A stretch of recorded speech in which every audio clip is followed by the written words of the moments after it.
call Saline City Council meeting to order. Please rise for the Pledge of Allegiance. I pledge allegiance to the flag of the United States of America and to the republic for which it stands, one nation, under God, indivisible, with liberty and justice for all.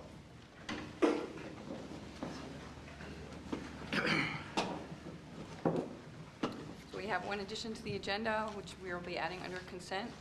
It's item C-12-143. It's on your desk tonight, and it's application for a mini grant for the Celtic Festival. Do we have any other changes to the agenda? If not, do we have a motion to approve the agenda as amended? So moved. Second. Move Morrow, second Kirba. Approve the agenda as amended. All in favor say aye. Aye. Opposed? Motion carries. And we don't have any absences tonight. So we have a presentation by Sarah. And I forgot your last one because I know you got me here since I saw you last. Graniczyk? Sarah Presbridge-Gruniewicz. I married a very lovely Polish descent man. So, thanks for coming in tonight to talk about the transit program. thank you very much. Again, my name is Sarah. I work at the Ann Arbor Transportation Authority. We've been working for maybe the past 2 or 3 years on a 30-year vision for transit in Washtenaw County, and over the last year or so have been working on a kind of a 5-year program. What can we actually do together as the communities of Washtenaw County to improve transit here in Saline and in Washtenaw County? So I'll go over those details. Happy to take any questions.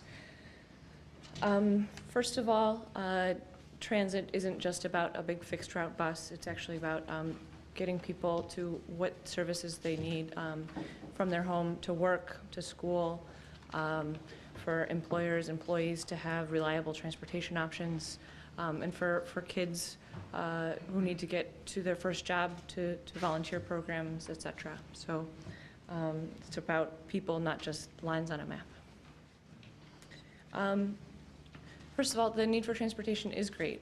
We've got an aging population. I think the statistic in Saline is that the senior population is expected to kind of double over the next 10, 20, 25 years. There's a lot of young professionals like myself who are looking to have one car or no cars.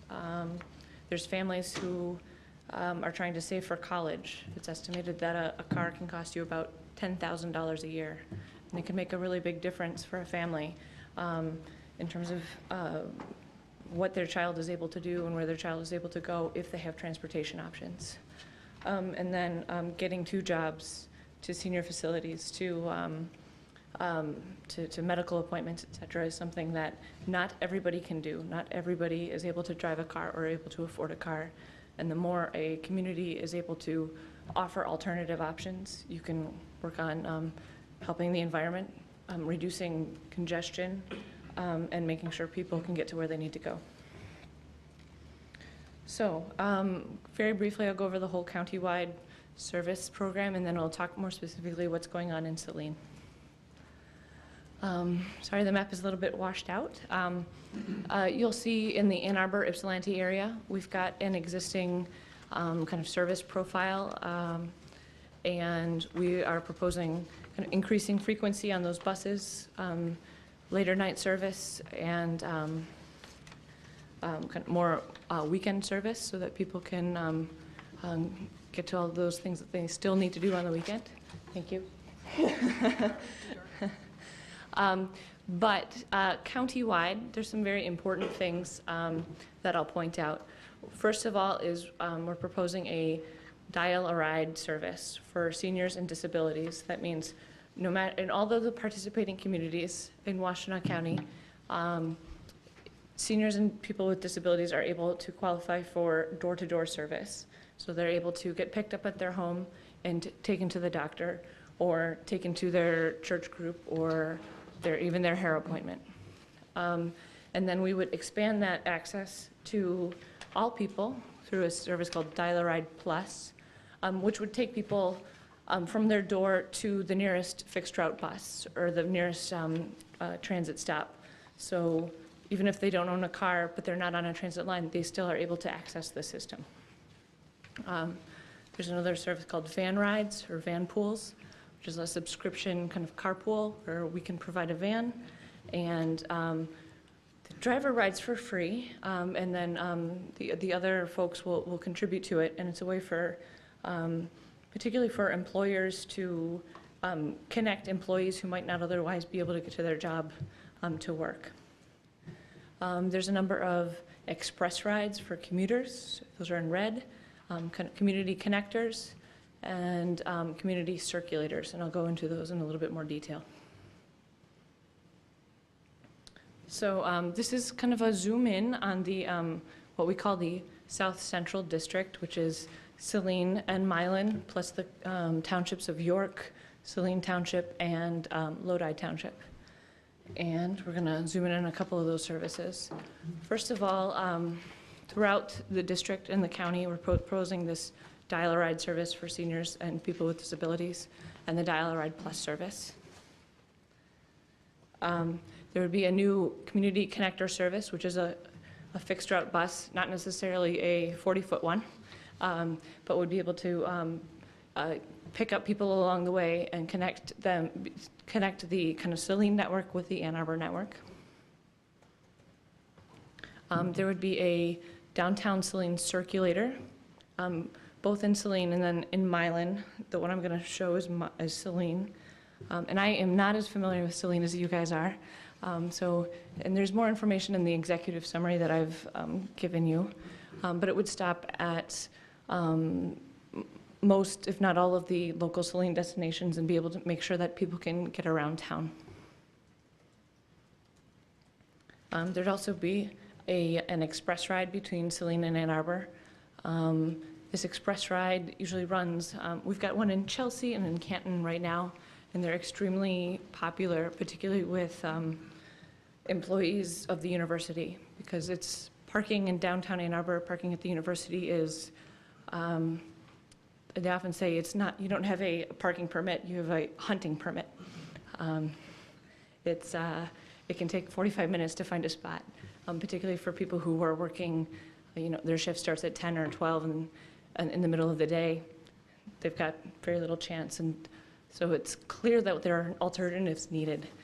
So these express rides go usually in peak hours, morning and night, and don't stop. They have relatively few stops, so you get right to your destination very quickly. And then a lot of folks, they do want to drive their own car, but they don't want to park in downtown. So we have these things called park-and-rides, which you're able to bring your car there, park there, and then access the transit network from there. Maybe the most visible one that we have right now is on the Plymouth Road and US 23. We were really excited about that because usually it takes about 2 or 3 years for transit services to really take off, for people to get familiar with it. Whereas that Plymouth and US 23 one, the day it was opened, it was like half full, second day, 3/4 full, et cetera. So we've been very pleased to be able to offer that, and it's something that makes a big difference for folks. So that's a very quick summary of what we're proposing, and this is a focus on the South Central District in Saline.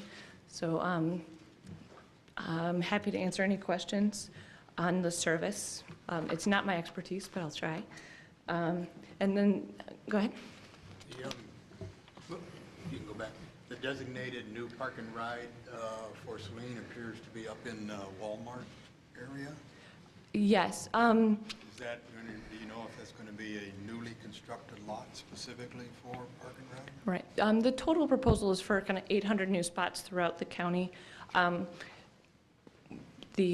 think the official ride on the park and ride is we would like to, we know where we would like to put it, but in terms of the actual land deals and things, we're going to have to wait till we actually are going to do it before we start signing contracts. So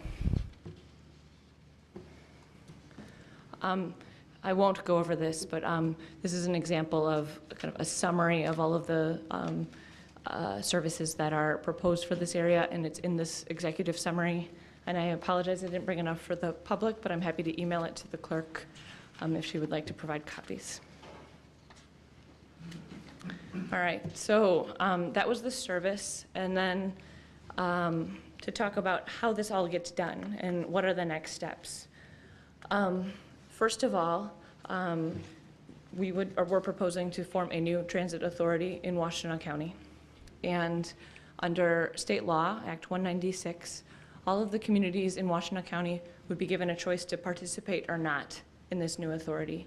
We're actually, the timeline is getting a lot quicker. We're thinking we would incorporate this new authority maybe as early as like October 2nd or 3rd.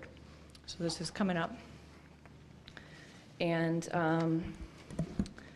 so if your community chooses not to participate, you would not get board representation. You wouldn't get improvements of services or in this case, any transit services. There's none existing. But you also wouldn't be subject to a voter-approved tax ballot or tax initiative. So and if your community does participate, you would be part of the transit district that could be taxed. But you would be able to get these services, the dial-a-ride services, et cetera, and you would get board representation, and you would be part of this broader transit network where people are now connected. Okay, after communities choose to participate or not, eventually it will come down to a vote to fund this. And the current proposal, it's in the executive summary, would be approximately a 0.584 mil is kind of what this plan is worth. The residents who live in the transit district, which are all of the communities that are participating, would vote kind of as one region. So if it passes in the region, then it passes. If it fails, it fails. And ultimately, these decisions about how much funding to request, et cetera, is up to the new transit board. So if your community is participating, you would have participating with that in that board structure and be able to work with that board member. And then third, if the funding does pass, we would start implementing new services, and we'll go from there.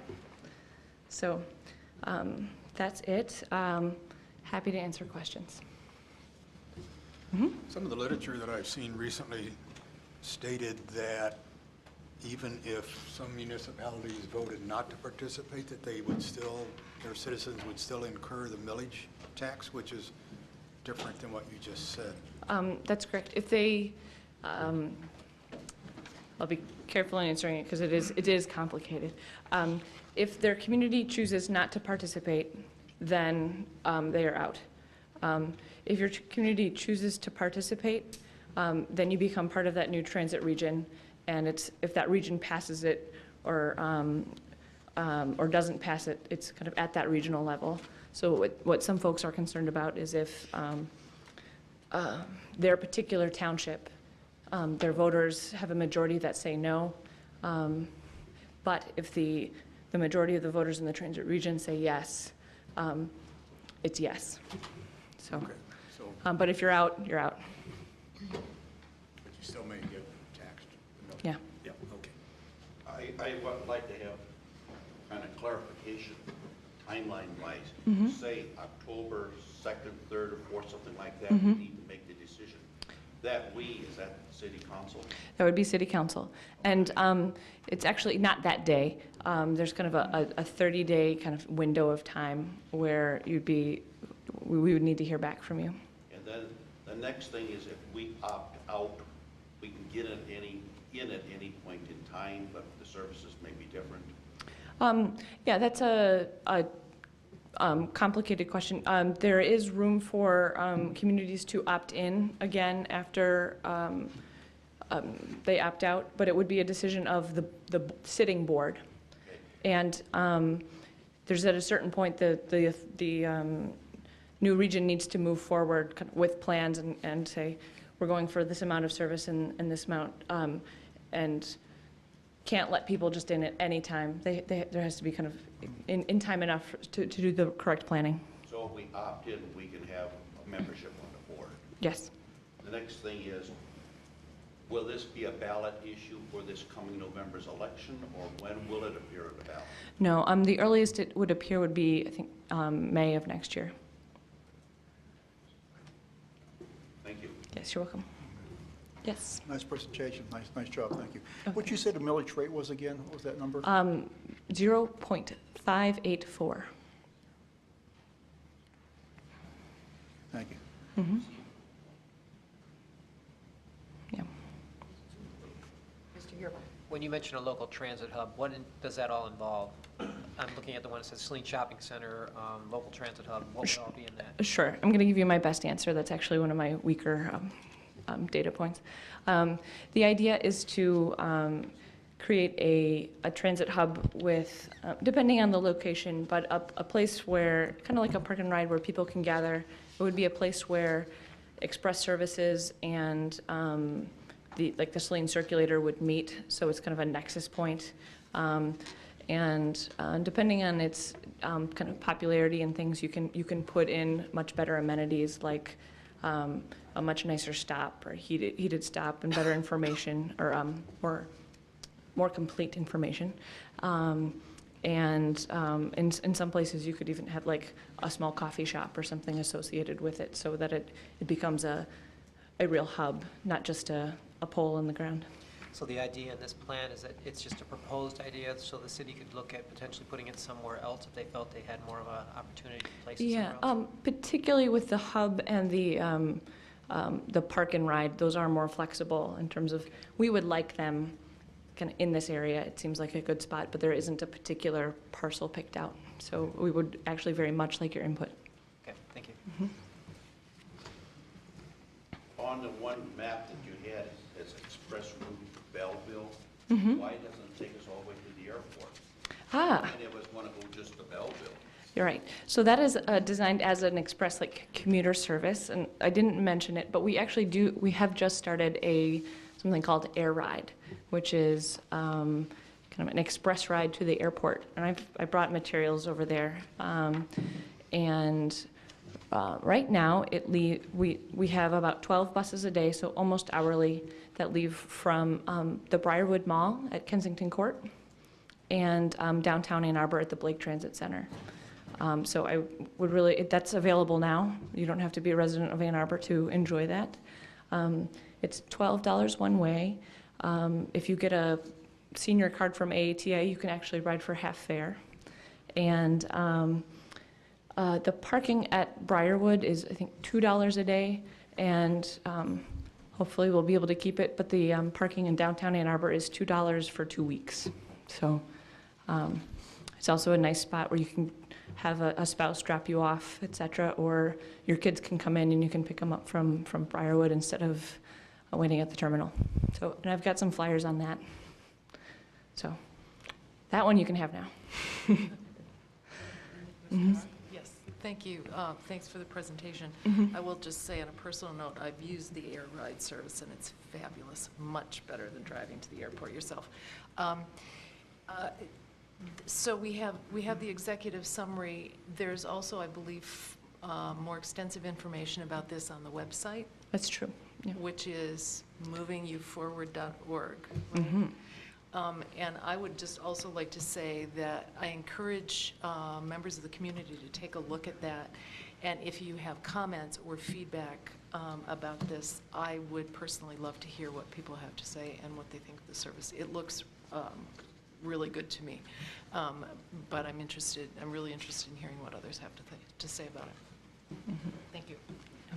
No, thank you so much for mentioning that. If you look in the corner of the presentation, I did not mention it, but movingyouforward.org is kind of the plan website. You can find the whole 200-plus page document there. So, yeah. Yeah, I appreciate your presentation. I've been pretty involved with this for a long time, and I just wanted to point out, I think you did, but I was doing the lights, so I didn't 100% hear the beginning part. Just to point out that this is a 5-year program. It isn't something that would be voted on next year and be implemented within a year. It is a phased-in program and prioritized based on the community needs, is my understanding, and that's why you're really looking for a really active community participation. Absolutely. So I just want to make sure people understood that this was voted on, it wouldn't happen like by next fall.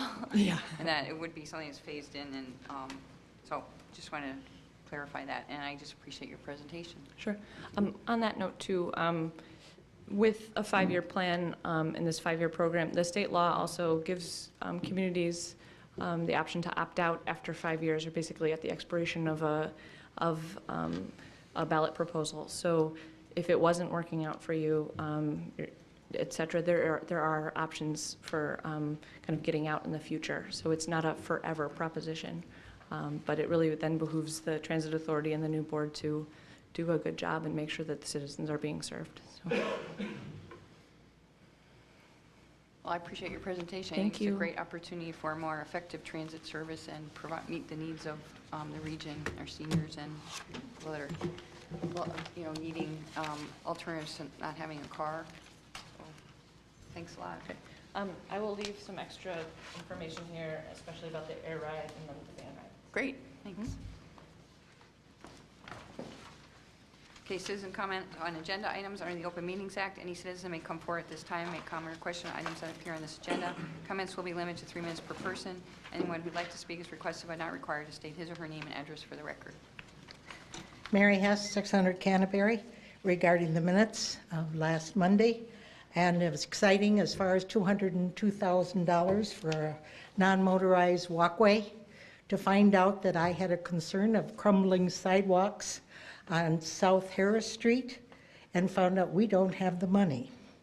But we have 4 ordinances that says duty to maintain sidewalks, section 74187, liability for damages due to faulty sidewalks, another section, notice requiring repairs, another section, failure to repair, and I think we have an obligation as far as the ordinances and the council that swears to uphold them. I will be back for the other concerns of this area. Thank you. Thank you. Is there other citizen comments? Now we'll move on to the consent agenda. The following consent agenda will be adopted without discussion or at the request of any citizen or council member. Any item may be removed from the consent agenda for council discussion. As we pointed out at the beginning of the meeting, we do have one addition to the consent agenda, C12143. Do we have a motion to approve and adopt the items on the consent agenda as amended? So moved. Second. Yurba, second Johar. All in favor say aye. Aye. Opposed? Motion carries. Under unfinished business, item 0606, this is an update on the Banks of Saline project, Saline River Properties, and I believe that Tom Foley was here. Yeah, and I don't know, Doug, if you're going to speak also, but... I'd be happy to. Okay. See if both, I don't know if either or both of you would like to speak and just give us an update on the status. And we discussed it briefly at the last meeting, but I know that you've had more discussions since then. If you'd like, Gretchen, I could. Yeah, why don't you go ahead and start, because he was just here. I think he's on the phone out there in the lobby. Oh, the phone rang? Hello, I'm Doug McClure. I'm one of the legal counsel for Saline River Properties, which owns the property at 232 Monroe and also 237 Monroe. Sorry about that. Oh, I just took your spot. Thank you for your time. Prior to this meeting, some of you guys attended a neighborhood meeting for which I think there was a diverse group of people who have different information packages, either not fully, up to speed or only a portion of the total. I don't believe that everything I've ever done in my life is 100% right.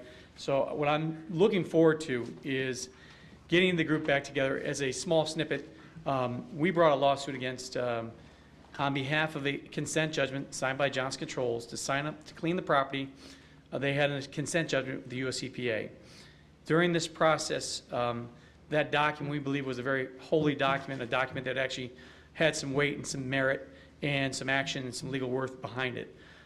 Through the process, I found I'm somewhat cynical of the process now that, as a landowner in Saline, trying to move a project forward, that the timeliness and the speed in which the US EPA and Johnson Controls have worked on the site in my opinion, is lax.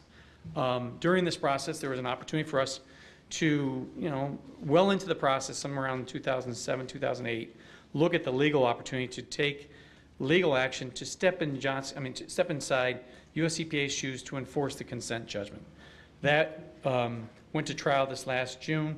We got the court decision as of probably about a month ago, which basically said the judge believed the US EPA was doing everything in their powers to move it forward. We kindly disagree. So through this process, obviously, there's a lot of communication to you guys and to us. Some of it's shared, some of it's not, just based on timing. We are, Saline River Properties and myself, are dedicated to trying to orchestrate a meeting with the US EPA to bring the parties, the vested people on the street, myself, in a room, even if we can get Johnson Controls there, which I doubt, to talk about to expedite this in the best way possible. Our opportunity is still to appeal that decision. My legal counsel and myself, so we're reviewing that. We believe that's an opportunity for us to have a panel of 3 versus 1. So at that point in time, I'd like to say that we're no further along, unfortunately. We were hoping with a decision our way, we would add some merit and some weight to clean up the property. So, like I said, the meeting with the neighbors didn't go as well as I wanted to. I think it was a good idea to bring a third party in to help structure that for the US EPA. They are the enforcement arm of this property. And right now, I think we need them to step up and do something with it. So, questions for anybody? I'd be more than happy to talk about it. Unfortunately, the project's going to still be on hold. And just for everyone's benefit, because Johnson Controls, even though they're legally tied to Hoover because they bought the assets and the liabilities, they are what's called a PRP, Principal Responsible Party. I, as a property owner, if I went out there and started removing that dirt and hauled it off on my own dime, actually, I'm now, how do you call it, contempt or of that? No, the PRP. I'm removing responsibility from Johnson Controls' obligation. So I can't do that. So it's kind of a chicken or an egg. I'm stuck. So until we get some action by US EPA, I think we're in this twilight zone. Sorry. So does anybody on council have questions?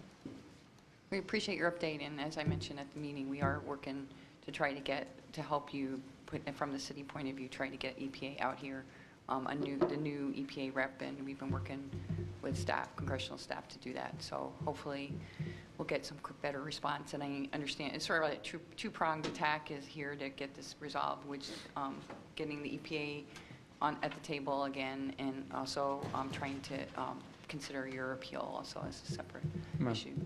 So I don't know if, Todd, do you have anything to add to this at this point? We appreciate your update, and I assume that you'll keep us posted if there's any changes or as I'll do that. things change. And then as we move this forward, I think it would be prudent for all of the council to be a part of the US EPA meeting. Yeah, definitely. And just so we're all kind of moving at the same path, or at least get back up to speed on it. So Thanks for coming in tonight. thank you. Okay, under discussion, do we have any commissioner committee reports from council members? How about reports or other announcements? Oktoberfest is coming up here shortly.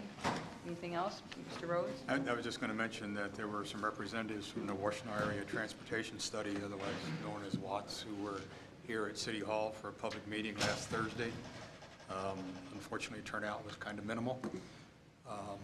But I was there, and I talked with them about their plans and their goals, and they're looking at 2040 now, and starting to put some ideas together. So being the advocate that I am for complete streets and motorized paths, that was kind of the focus of what I passed on to them. And they'll be back to us for more information. Okay, any other reports or announcements? Mr. Gearbox? Just want to say I was able to participate yesterday in the rec center's punt, pass, and kick event. We had about 35 people show up. We had children participate, and Mr. Morrow and Mrs. Ping, or Ms. Ping, joined us to help out because they needed some help. But it was a fun event, and I think we had a good time with it. Also, I was able to participate, or I attended the Sister City for Lindenberg fundraiser on Friday. That was very enjoyable, and Mr. Roth did a great job on it. And Ms. Tahar. Any other reports or announcements? Okay, if not, under the Open Meetings Act, any citizen may come forward at this time, make comment or question to City Council. This public comment period will be limited to 3 minutes per person. Anyone who'd like to speak is requested but not required to state his or her name and address for the record.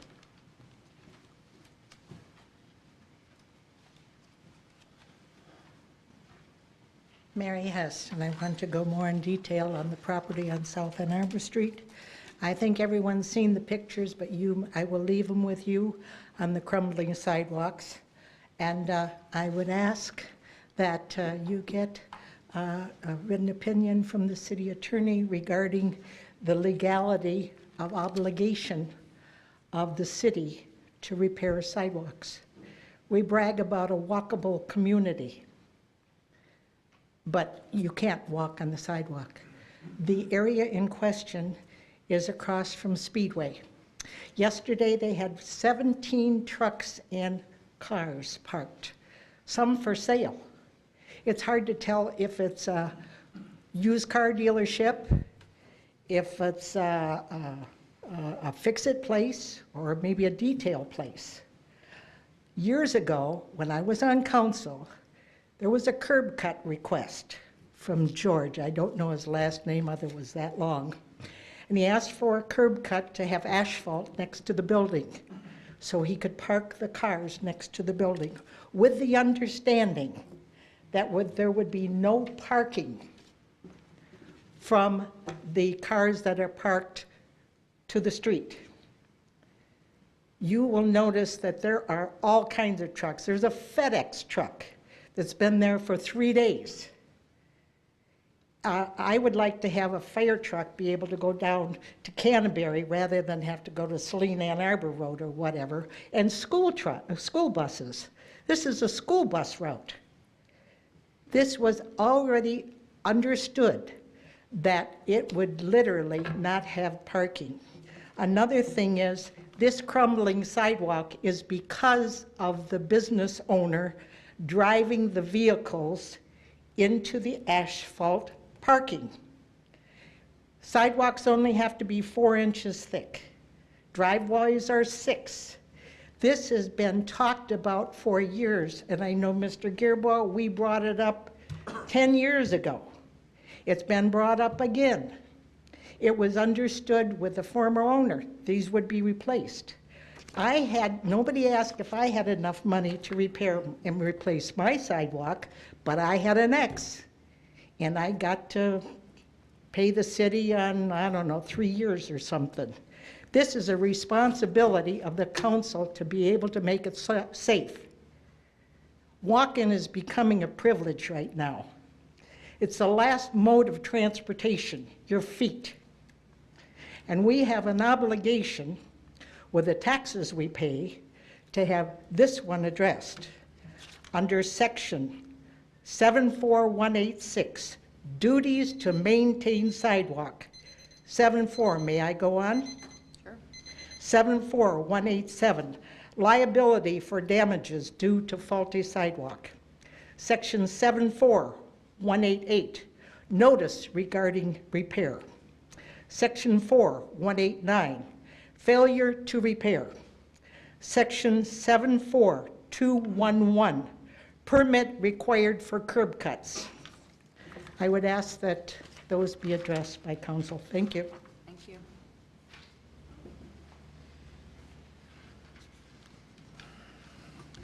Glenn Law, 521 Canterbury Drive. The Banks of Saline project, I know there's layers upon layers upon layers of complication with this project, and it's been ongoing for some time. I'm somewhat encouraged by Mr. Foley's comments this evening. I know the residents certainly are frustrated. I know he's frustrated, and I'm sure every one of you on council is frustrated by the pace of this development. I just come up here just to encourage and hope that council joins and has some way of moving this along. I know it's very difficult, as I said, with the layers of bureaucracy and red tape they have to go through, but for the residents of that area who have to look at that site every day, I really sympathize with them, and just hope that sooner or later something gets done with it. Thank you.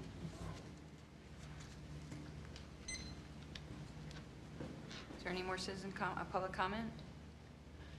If not, is there any other business coming before the Saline City Council? Our next meeting is October 1st. We have a work meeting. Mayor, Mr. Roth has something. Yes, Mr. Roth. I was just wondering if we can have our code enforcement or whoever enforces ordinance check out the situation that was brought up and see, so we are not found negligent on our behalf as city council members. Sure, Mr. Campbell's will be looking into that. Absolutely, we actually are already in the process of doing that. Thank you. On October 1st, we have a work meeting at 6 and regular meeting at 7:30, and October 15th, our work meeting at 6:30 and regular meeting at 7:30. And do we have a motion to adjourn at 8:06? So moved? Second. Gearboss, second Roth. All in favor, say aye. Tomorrow, Mayor. Sorry, Morrow.